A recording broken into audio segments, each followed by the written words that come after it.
C'est une histoire nimbée de mythes et de légendes. Comment une tribu nomade a-t-elle pu bâtir le plus grand empire des Amériques en juste 200 ans? Ils ont réalisé des ouvrages extraordinaires pour leur temps. Leur civilisation rivalisa de raffinement avec Rome. Les Aztèques disposaient des meilleures techniques de l'époque. Les aqueducs, les palais, les pyramides et les temples étaient autant de tribus à leurs dieux et de témoignages de la puissance de l'homme. Leur plus grande réalisation fut une capitale rayonnante qui a tant émerveillé les Européens qu'ils l'ont baptisée la Venise du Nouveau Monde. La cité s'étendait à perte de vue et se reflétait dans ses canaux et ses lacs, couronnés d'arbres et de demeures magnifiques. Mais leur soif de puissance et de sang les mena à leur perte, jusqu'à leur disparition fulgurante et totale.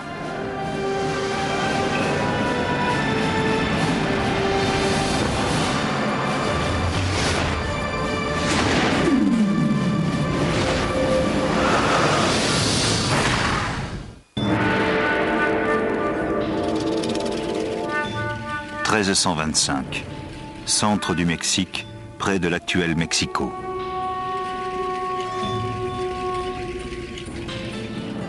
Une jeune fille, adolescente encore, s'apprête à célébrer ses noces. C'est la fille d'un souverain toltèque qui l'a donnée en mariage au chef d'une tribu récemment installée sur ses terres. Cette tribu est aujourd'hui connue sous le nom d'Aztèques. Selon le rituel, 5 nobles l'escortent au sommet des marches du temple où se déroule la cérémonie. Mais arrivé en haut, ils l'écartent soudain pour l'allonger de force sur une table de pierre, qui n'est autre qu'un autel sacrificiel. Chaque homme lui tient un membre, tandis que le 5e lève vers le ciel un poignard d'obsidienne. D'un mouvement vif, il lui ouvre la poitrine et en extrait son cœur encore palpitant. Ce soir-là, le roi est invité à assister aux festivités du mariage. Il découvre alors un prêtre en train de danser, vêtu de la peau encore luisante de sa fille. Les Aztèques l'ont écorchée pour la transformer en déesse de la guerre. Le roi a été littéralement horrifié. Aidé de ses troupes, il a immédiatement chassé les Aztèques vers le lac et ces derniers se sont réfugiés sur une île.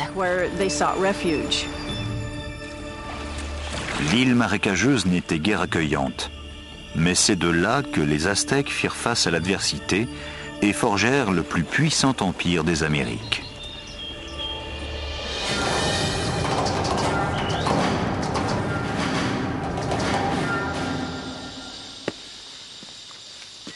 Bonjour, je suis Peter Weller. Quand je pense aux Aztèques, je pense à un peuple élégant avec de magnifiques coiffes multicolores. Je pense à des cités lacustres et à une chanson de Neil Young sur Moctezuma et Cortés. Mais je pense aussi aux poignards d'obsidienne qui s'enfonçaient dans les poitrines et à ces mains qui en sortaient un cœur sanglant qu'elles élevaient vers le ciel. Chez les Aztèques, la plupart des sacrifices avaient lieu dans un temple juché en haut d'une pyramide de pierre comme celle-ci. Les Aztèques pensaient que sans ces offrandes, le soleil cesserait de se lever et que l'univers mourrait. L'histoire des Aztèques mêle mythe et réalité. Mais ce que nous savons, c'est que ce meurtre, aussi horrible soit-il, a marqué le début de l'Empire aztèque et son lieu de naissance.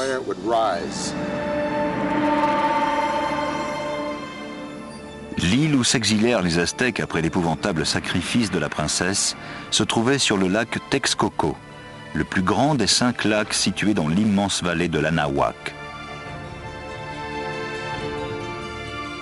Cette vaste vallée, jadis déserte, accueille aujourd'hui l'une des plus grandes métropoles du monde, Mexico. Mais il y a 700 ans, L'île était si marécageuse que personne ne se l'était appropriée. Alors qu'il regardait le lac, le chef aztèque Tenoch aperçut un aigle dévorant un serpent perché sur un cactus. C'était un signe divin.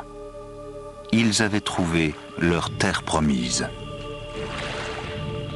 Ils baptiseraient leur cité Tenochtitlan.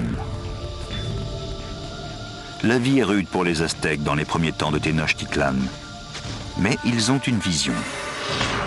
La vision d'une ville puissante, modelée sur une ancienne cité légendaire située à une 40aine de kilomètres de là. Cette cité, c'est Teotihuacan, ou la ville des dieux. Nous savons très peu de choses sur elle. Nous n'avons que des vestiges archéologiques. Aucun écrit ne nous donne un aperçu de la vie dans cette grande cité. Elle était déjà en ruine du temps des Aztèques. Mais ils croyaient que c'était la demeure des dieux et littéralement le lieu de naissance du soleil. L'endroit le plus révéré par les Aztèques était une pyramide qui s'élevait au-dessus de la cime des arbres, la pyramide du soleil. Elle contenait près de 800 000 mètres cubes de terre et de pierre, et sa base ressemblait à celle de la grande pyramide de Khéops en Égypte.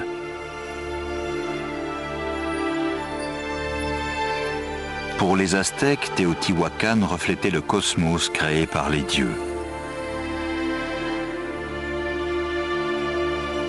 C'est cette image qu'ils voulaient reproduire en bâtissant leur nouvelle cité. Celui qui allait relever le défi s'appelait Acampapixtli. En 1376, il se lança dans un ambitieux projet. Construire en Tenochtitlan une ville moderne. Mais il y avait un problème. Les îles marécageuses où ils vivaient demandaient un lourd travail. La terre n'était pas faite pour la construction. Il n'y avait pas de fondations sur lesquelles bâtir. La solution des Aztèques allait révolutionner l'architecture des Amériques. Tout d'abord, ils ancrèrent leur construction dans le sol grâce à des pilotis. Ils taillèrent des pieux de 9 mètres de long sur 8 à 10 cm de diamètre qu'ils enfoncèrent dans le sol meuble pour tenir lieu de fondation. Les pilotis étaient souvent étayés de roches volcaniques pour plus de solidité. Les maçons purent alors construire leurs édifices sur cette base. Ils ont utilisé des pilotis pour soutenir l'infrastructure qui ne s'est pas enfoncée et n'a pas basculé. C'est une vraie prouesse technique. Tenochtitlan était une île, mais le lac environnant n'avait guère de profondeur, parfois juste 2 mètres. L'ensemble constituait une cité géante flottant sur une lagune. À l'origine, le seul moyen de se rendre sur la terre ferme était le bateau. Mais les Aztèques finirent par construire une série de jetées parfois larges de 13 mètres, reliant leur ville lacustre aux provinces de la terre ferme. Les jetées reposaient sur des pilotis aussi solides que ceux servant aux fondations des temples. Par milliers, on les enfonçait au plus profond du lac, un défi logistique qui ne pouvait être relevé que par une main-d'œuvre bien formée et les meilleurs ingénieurs de Mésoamérique. Pour construire une jetée, 2 rangées de pieux étaient alignées. L'espace entre eux était comblé avec des pierres et de la terre jusqu'à atteindre plusieurs mètres au-dessus du niveau de l'eau. Cela permettait à la chaussée de supporter d'énormes charges. Ces jetées étaient rectilignes, très larges, avec des ponts-levis, et elles reliaient la cité avec le nord, l'ouest et le sud. Grâce à ces routes, les Aztèques transportaient des charges plus grandes destinées à la construction. Mais il fallait relever un autre défi. Il n'y avait pas de bêtes de somme en Mésoamérique. Les hommes se débrouillaient seuls, sans chariot, sans roues. Les petites charges étaient portées à dos d'homme grâce à une lanière qui prenait appui sur le front. Les blocs de pierre ou les sculptures des temples étaient halés à l'aide de cordes, probablement sur des rondins. D'après la légende, il fallait la force de 50 000 hommes pour acheminer une pierre destinée à un temple depuis la montagne sur le continent jusqu'à la ville.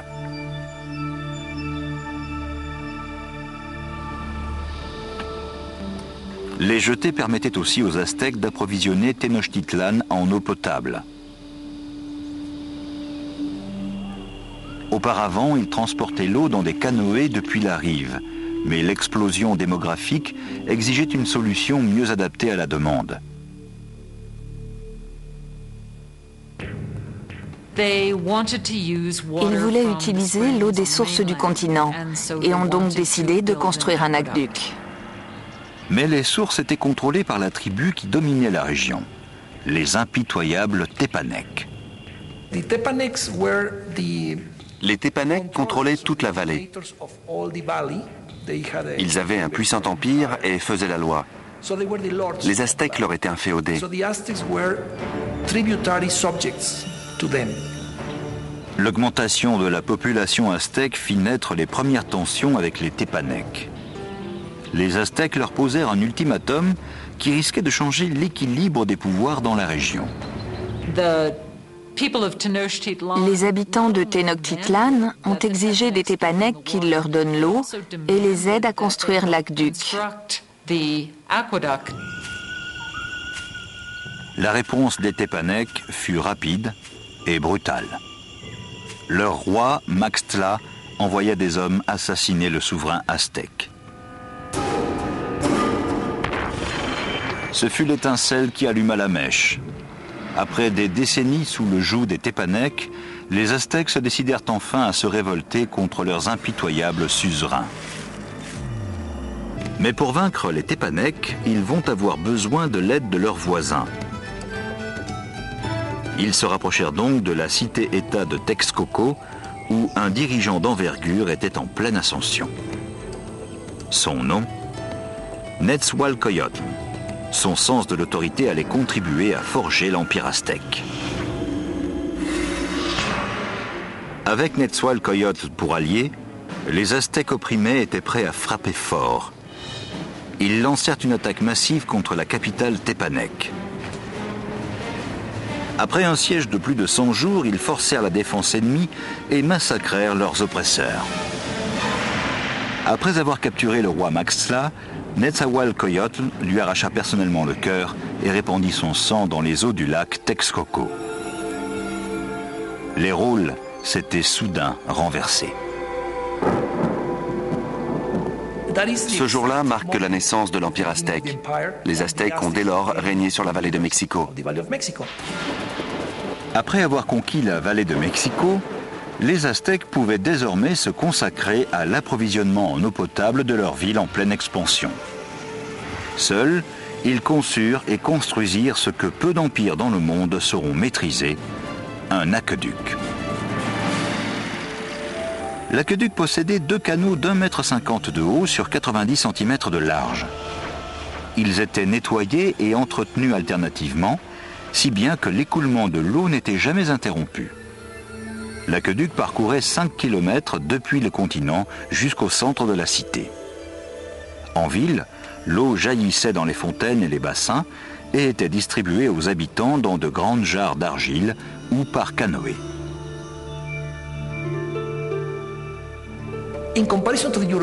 Les Aztèques étaient très propres.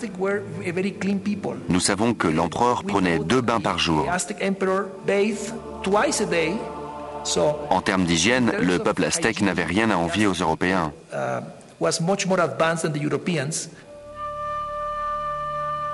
Alors que les nobles nageaient dans le luxe, en Europe, à la même époque, la peste provoquée par des conditions sanitaires déplorables faisait des millions de victimes. La baignoire du roi Nezahualcóyotl était unique aux Amériques. Elle était alimentée par un système élaboré qui fournissait aussi l'eau courante à son palais. Derrière moi, vous apercevez la colline de Tetzcozinco. C'est là que Nezahualcóyotl avait bâti un palais de rêve entouré d'un jardin botanique qui comptait toutes les fleurs exotiques de Mésoamérique. Nezahualcóyotl avait fait venir l'eau de ses montagnes à travers ses collines jusqu'au palais, juste pour arroser ses plantes.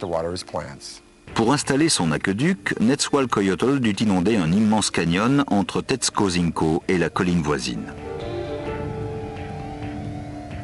Lorsque l'eau atteignait la première colline, elle était recueillie dans de petits bassins destinés à maîtriser sa vitesse avant qu'elle n'arrive à l'aqueduc.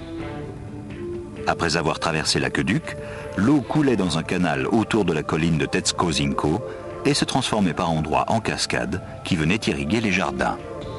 Elle terminait son parcours dans un bassin presque parfaitement rond taillé dans la roche, baptisé la baignoire du roi.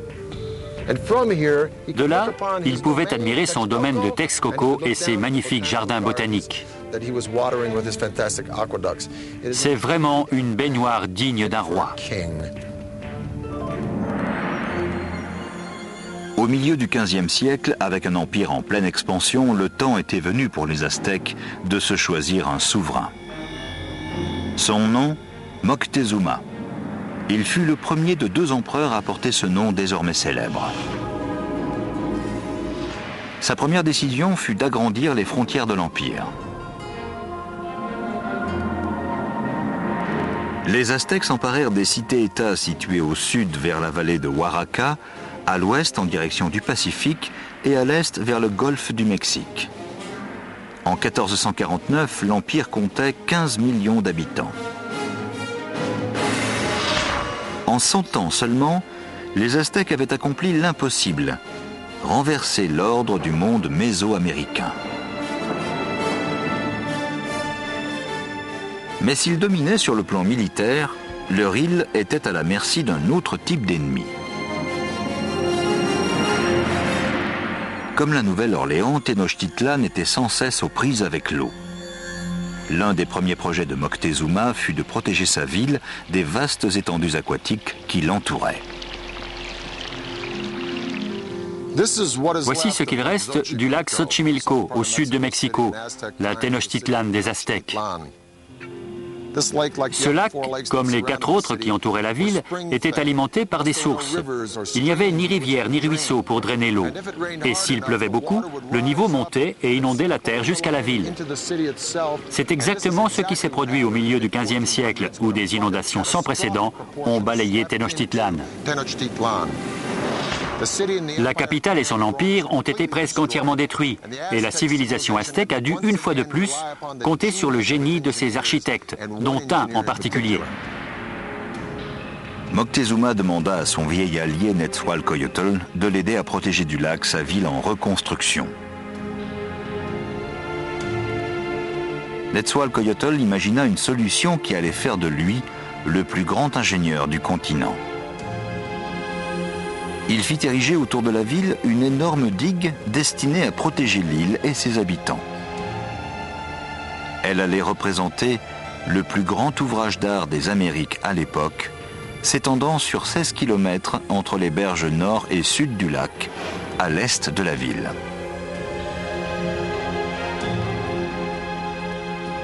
Les murs bâtis en vannerie se composaient de branches, de roseaux, de pierres et de terre. Comme le lac était peu profond, la digue n'avait que 3,50 m de haut, mais 8 d'épaisseur. Netzahualcoyotl l'équipa de portes d'écluses probablement en bois qui se levaient et s'abaissaient pour réguler le niveau de l'eau.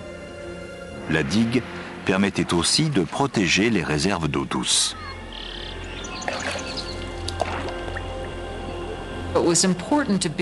Il était important de construire une sorte de mécanisme qui sépare l'eau salée de l'eau douce à l'ouest du lac. Une armée marche sur son ventre, disait Napoléon. Une grande provision de vivres pour les civils est à l'évidence nécessaire à l'évolution de toute civilisation. Mais les Aztèques ont mis au point une méthode unique, non seulement pour le bien de la population civile, mais aussi pour soutenir l'expansion militaire de leur empire. Cette invention révolutionnaire, baptisée Chinampa, permettait littéralement de créer de nouvelles terres à cultiver. La ville s'agrandissant, il fallait de la place pour ses habitants. Ils ont donc bâti ces Chinampas sur le lac. Il s'agit d'îlots artificiels construits au milieu du lac. Ils ressemblaient à d'étroits terrains de football de 90 mètres sur 9. Pour construire une Chinampa, on entassait dans l'eau des morceaux de bois sur lesquels on disposait des claies de roseau. Ensuite, on raclait le limon de la lagune et on l'entassait sur les roseaux. Il fallait 4 à 6 hommes et 8 jours de labeur pour construire une chinampa. Elles étaient reliées à la cité par de larges canaux de navigation. Des milliers d'ouvriers travaillaient à leur construction pendant des mois. Une chinampa comme celle-ci pouvait donner jusqu'à 7 récoltes par an, contre 3 au maximum pour un champ traditionnel. Quand la récolte d'une chinampa était prête à être rentrée, les semis préparés dans la vase d'un radeau adjacent surgissaient. Plus tard, on transférait ces semis sur la chinampa et l'on répétait l'opération sur des centaines puis des milliers de chinampas. C'est cette technique qui a transformé Tenochtitlan, simple ville tribale, en cité-État prospère. Maintenant que l'infrastructure de leur ville était en place et qu'ils contrôlaient d'immenses territoires, les Aztèques allaient repousser leurs frontières plus loin qu'ils ne l'avaient jamais fait. Ils s'apprêtaient à créer un vaste réseau routier, de véritables autoroutes pour l'époque.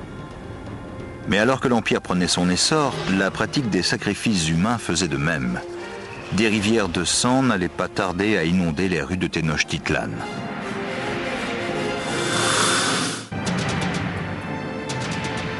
À la fin du XVe siècle, la population aztèque avait explosé.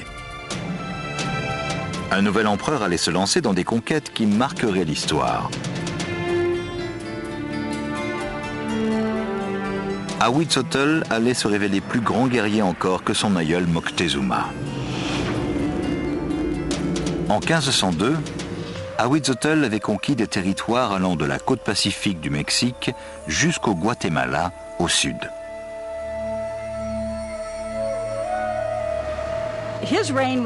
Son règne a symbolisé un certain âge d'or. C'est le souverain qui a ouvert les voies de communication jusqu'aux zones côtières et aux terres basses, d'où les Aztèques rapportaient leurs produits de luxe, les plumes tropicales chatoyantes, l'or et les pierres précieuses que nobles et dirigeants portaient pour marquer leur rang social. Pour transporter les richesses au cœur de l'Empire, les Aztèques construisirent un réseau d'autoroutes dans le centre du Mexique. Des messagers postés tous les 7 ou 8 kilomètres acheminaient le courrier. On pouvait expédier des messages ou des colis à plus de 300 kilomètres depuis le golfe du Mexique jusqu'à Tenochtitlan en seulement 24 heures. Plus rapide que le service postal actuel.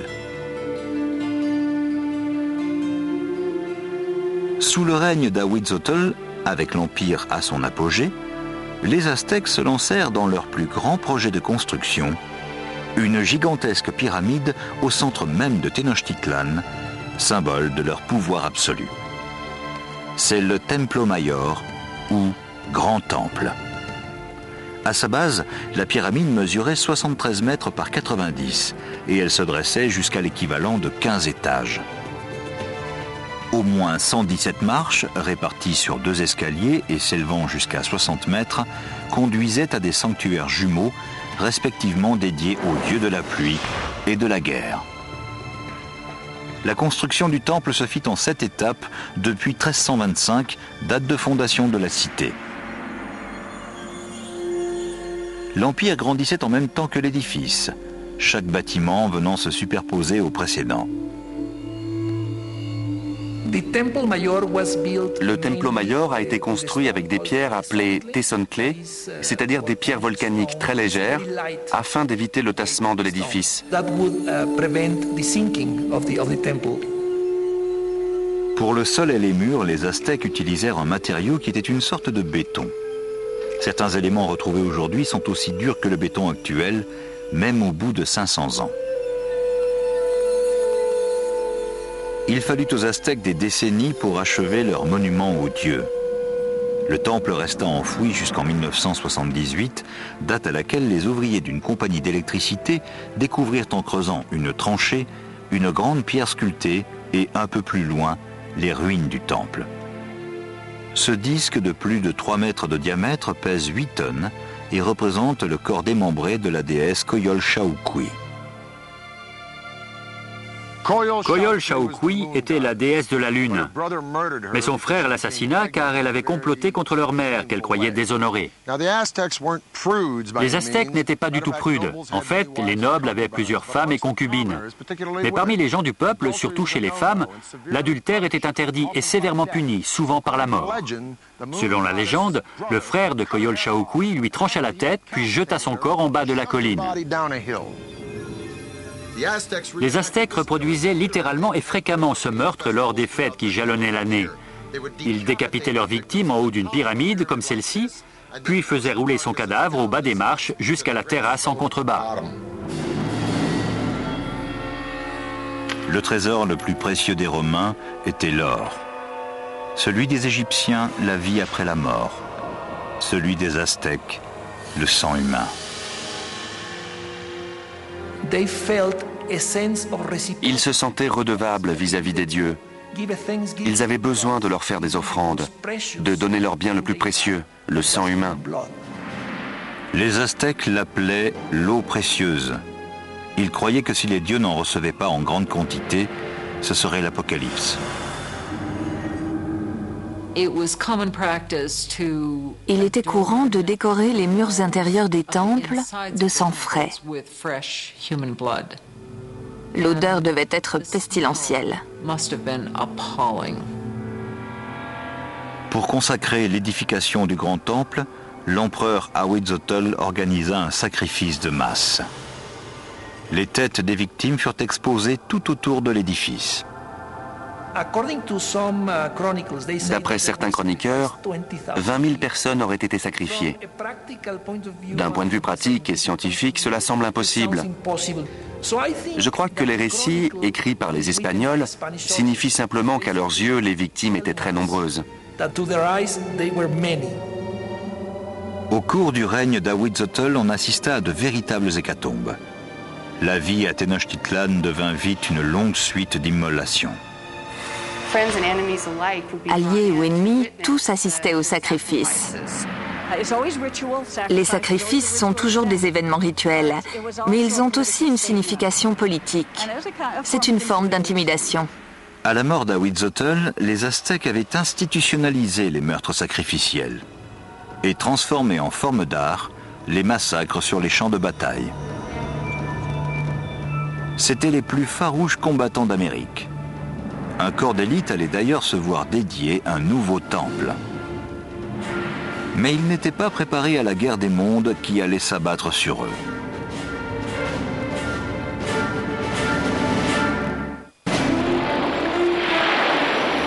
« 1502. Ahuitzotl, l'empereur des Aztèques, est mort.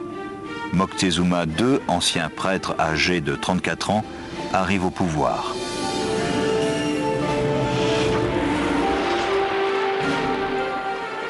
De l'autre côté de l'océan, en Espagne, un notaire de 18 ans du nom d'Hernán Cortés s'apprête à traverser l'Atlantique pour participer à la conquête du Nouveau Monde au nom de son pays. Nous sommes à l'apogée de l'Empire aztèque qui s'étend à présent sur quelques 200 000 km², du Pacifique à l'Atlantique et au sud jusqu'au Guatemala. L'Empire aztèque compte 25 millions de sujets. 38 provinces comprenant d'innombrables cités-États versent un lourd tribut au pouvoir. L'empereur et les nobles sont fabuleusement riches. La cité s'étendait à perte de vue et se reflétait dans ses canaux et ses lacs, couronnés d'arbres et de demeures magnifiques. Et Moctezuma II régnait en maître absolu. Il était connu pour ses qualités d'homme d'État et de chef militaire. Cruel, il massacrait la population des villes qui lui résistaient. Mais c'était un être tourmenté. Moctezuma était un homme passif, peut-être bien dépressif. D'après la légende, il vit un soir une comète zébrer le ciel de Tenochtitlan et passa le reste de la nuit en pleurs. Au fil du temps, il devint de plus en plus paranoïaque. Mais au plus fort de son obsession pour le surnaturel, une autre menace, bien réelle celle-ci, approchait sur l'océan. Des vigies postées le long de la côte rapportèrent d'étranges témoignages, parlant de choses qu'elles étaient incapables de décrire. Les Indiens n'avaient jamais vu de bateau et n'avaient pas de mots pour les décrire. Alors ils parlent de montagnes qui se déplacent sur l'eau. En 1519, en provenance de Cuba, Hernán Cortés débarqua avec 11 de ses montagnes flottantes et 500 hommes dans le golfe du Mexique, à 320 km au sud-est de Tenochtitlan. Les tribus furent stupéfaites par ces hommes dotés d'armures métalliques et d'animaux qu'elles ne connaissaient pas. Cortés pénétra dans les terres et massacra sauvagement les Indiens qui lui résistaient. Mais de nombreuses tribus lui fournirent volontiers des vivres et des hommes. Un seigneur local chercha à gagner la faveur des Espagnols en donnant à Cortés et à ses hommes un groupe de femmes. Elles étaient destinées à faire office de servantes, mais aussi de courtisanes avec qui ils auraient un commerce sexuel. L'une de ces femmes retint plus particulièrement l'attention de Cortés. C'était la fille d'un chef de tribu qui avait été vendu comme esclave. Elle s'appelait la Malinche.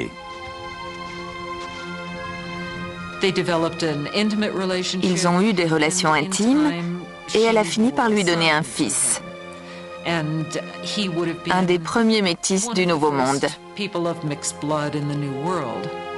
Mais Malinche était bien plus qu'une simple maîtresse. Elle devint l'interprète, puis la conseillère de Cortés, et lui servit d'intermédiaire avec les Aztèques.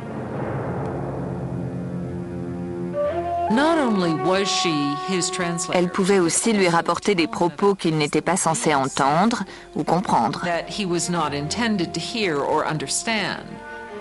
Le réseau de messagers aztèques informait Moctezuma des mouvements des Espagnols. De toute évidence, il marchait sur sa ville. À l'été 1519, en route pour Tenochtitlan, Cortés leva une armée de milliers d'hommes. Celle de Moctezuma en comptait des centaines de milliers. Sur le champ de bataille, les Aztèques portaient des costumes d'animaux pour intimider l'adversaire. C'était en partie un spectacle, avec ces costumes incroyables revêtus par les combattants. Les guerriers de haut rang portaient des costumes de jaguar ou d'aigle. Les chevaliers aztèques étaient initiés à leur ordre au cours d'une cérémonie secrète dans des temples comme celui-ci. Nous sommes dans le temple monolithique de Malinalco, l'un des 6 temples du flanc de cette colline, à quelques heures au sud de Mexico. Il a été achevé par Moctezuma II en 1502, peu après son couronnement. En Europe, Michel-Ange sculptait le David pour la République de Florence. En même temps, les Aztèques taillaient ces temples dans la roche vive. C'est le seul ensemble de temples de cette facture dans tout l'hémisphère. Au bas des marches se trouvent les sculptures de 2 jaguars. De chaque côté de l'entrée, les vestiges de 2 guerriers. L'entrée elle-même représente la gueule ouverte d'un serpent géant. On voit littéralement sa langue sortir de la pièce.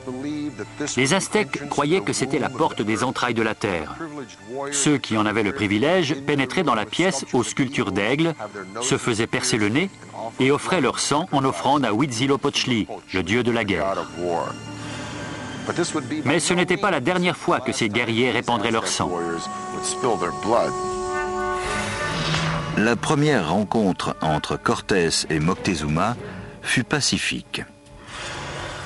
Mais le conquistador savait qu'un affrontement sanglant entre le vieux et le nouveau monde aurait bientôt lieu. Nous sommes à l'automne 1519. Le conquistador Hernán Cortés a enfin atteint la flamboyante capitale aztèque dont on lui a tant parlé, Tenochtitlan. Quand les Espagnols ont découvert la ville, ils ont eu l'impression d'être devant un mirage ou dans un rêve. Une armée d'autochtones alliés contre les Aztèques l'accompagne sur la principale jetée menant à la ville.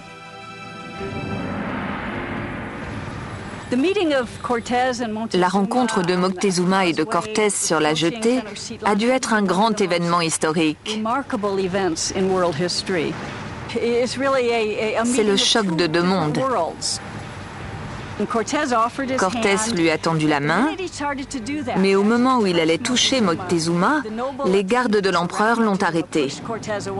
C'était le comble de l'outrage. Personne ne touche le grand seigneur de ces terres. La rencontre de ces deux mondes fut pacifique, mais lourde de tensions. À cette époque, Moctezuma était devenu impulsif et sujet à des crises d'hystérie.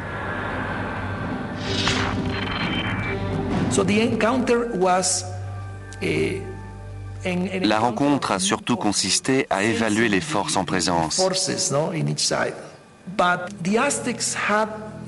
Mais les diplomates et guerriers aztèques étaient bien naïfs face à la ruse des Européens. Moctezuma invita les Espagnols dans l'un de ses palais, ce qui allait s'avérer une erreur fatale. Quand les Espagnols entrèrent dans la ville, ils furent si émerveillés qu'ils crurent rêver. Au cœur de la cité se dressait le palais monumental de l'empereur. Le palais de Moctezuma II était un immense complexe qui s'étendait sur 2,5 hectares, près du Grand Temple. L'un des Espagnols a rapporté que tous les jours, 600 nobles se rassemblaient au palais de Moctezuma pour écouter l'empereur. Moctezuma reçut les Espagnols dans une vaste salle de réception adjacente à l'entrée principale, conçue pour faire paraître l'empereur omnipotent. Mais son palais serait le dernier construit par les Aztèques. Moins d'une semaine après leur arrivée, les Espagnols prirent Moctezuma en otage. La manœuvre était audacieuse, mais elle paya. L'Empire semblait leur appartenir. Moctezuma était toujours le chef officiel de la cité, mais pendant un certain temps, il n'a été que le porte-parole de Cortés. Pendant 6 mois, la tension à l'intérieur des murs de Tenochtitlan monta lentement. Puis, au printemps 1520, les événements se précipitèrent. Un matin, les soldats espagnols interrompirent un sacrifice sacré et massacrèrent l'assistance. Leur intervention déclencha un soulèvement. Pour les Aztèques, les Espagnols avaient commis un sacrilège sans nom. La cité fut bientôt livrée au chaos et les Aztèques marchèrent sur le palais de Moctezuma. L'empereur est monté en haut de son palais et a essayé de parler au peuple pour le calmer. Mais on ne voulait plus l'écouter. Moctezuma n'était plus que le pantin des Espagnols. La trahison était si grave que son peuple lui lança des pierres et des flèches. Peu après, le corps sans vie de Moctezuma fut jeté du haut du palais. On ignore s'il mourut de la main des Espagnols ou des blessures infligées par son propre peuple. À ce stade, les Espagnols ont décidé de quitter la ville. Dans la nuit du 30 juin 1520, les Espagnols cherchèrent à s'enfuir en profitant de l'obscurité. Comme ils ne voulaient pas se séparer du butin qu'ils avaient amassé, ils ont été retardés par le poids qu'ils avaient à traîner. Ce furent des cibles faciles pour les guerriers aztèques qui les rattrapèrent sur la jetée. Les corps ne tardèrent pas à s'accumuler dans l'eau. 400 Espagnols furent tués, ainsi que plusieurs milliers de leurs alliés indiens. Cette fuite a été baptisée Noche Triste, la triste nuit. Cortés et quelques autres parvinrent à se sauver. Cette fois, les Espagnols allaient s'employer à anéantir la rayonnante Tenochtitlan. Tout d'abord, Cortés coupa le cordon ombilical de la ville, l'aqueduc.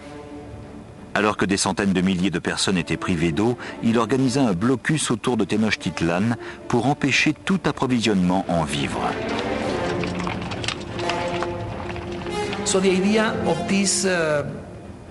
Ce blocus avait pour but d'affamer la cité et de la forcer à se rendre.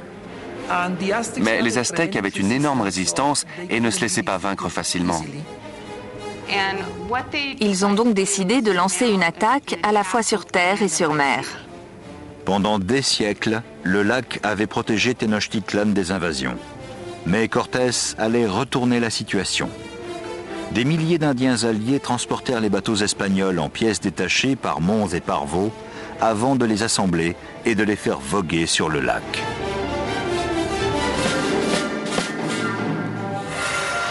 Mai 1521, Cortés lâche ses troupes pour une ultime attaque sur Tenochtitlan. 600 Espagnols, dont 100 cavaliers et plus de 50 000 Indiens, affrontèrent les défenseurs aztèques de la ville sur ces impressionnantes jetées.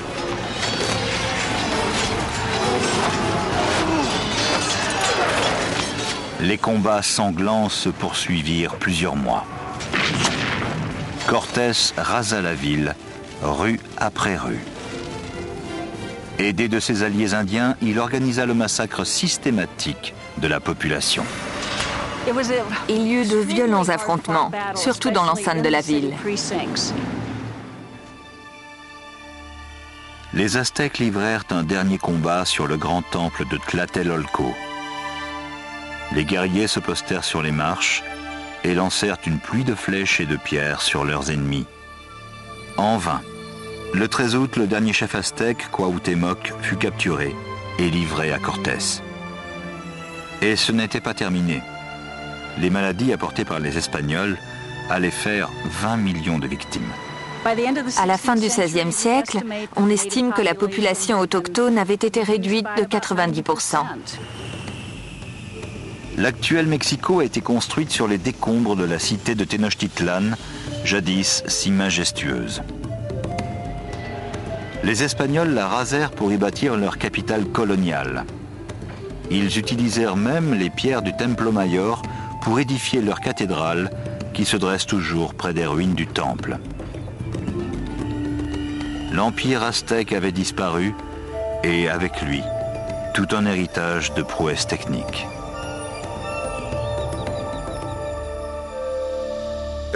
Avec leurs innovations en matière d'urbanisme, d'agriculture et d'ingénierie hydraulique, les Aztèques comptent parmi les grandes civilisations. Cet impressionnant temple de Malinalco est l'une des rares réalisations aztèques que les Espagnols n'aient pas détruites. Et des sites époustouflants comme celui-ci nous forcent à nous interroger. Si les Espagnols n'avaient pas débarqué ici, à quoi ressemblerait Mexico aujourd'hui? C'était Peter Weller.